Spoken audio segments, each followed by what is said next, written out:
Salut les cathos, aujourd'hui nous sommes le 4 février et nous fêtons Sainte Jeanne de Valois.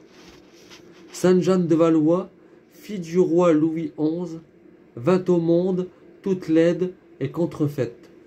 Mais en revanche, le ciel révéla en elle, dès ses plus tendres années, une âme d'élite.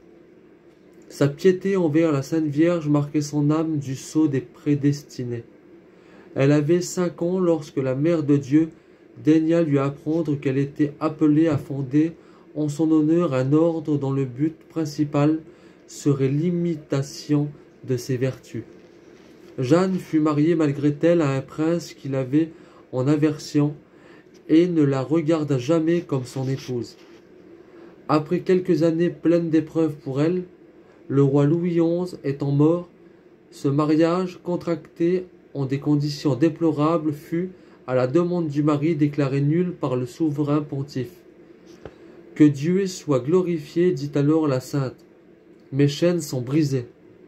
C'est lui qui l'a voulu, afin que désormais je puisse mieux le servir que je ne l'ai fait jusqu'ici. » Ses adieux au prince furent touchants.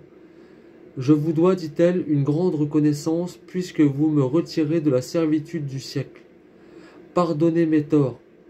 Désormais ma vie se passera à prier pour vous et pour la France. » Dès lors, la prière devint la compagne inséparable de Jeanne. Son ardent amour pour Jésus-Christ lui fit embrasser les mortifications volontaires. Et plus d'une fois on la vit, à genoux, au pied d'une croix, se frapper la poitrine avec une pierre et répandre un torrent de larmes, à la pensée de ses péchés et des souffrances causées à Jésus-Christ. Elle jeûnait et prolongeait ses veilles, ses prières et ses macérations 3 jours au moins par semaine.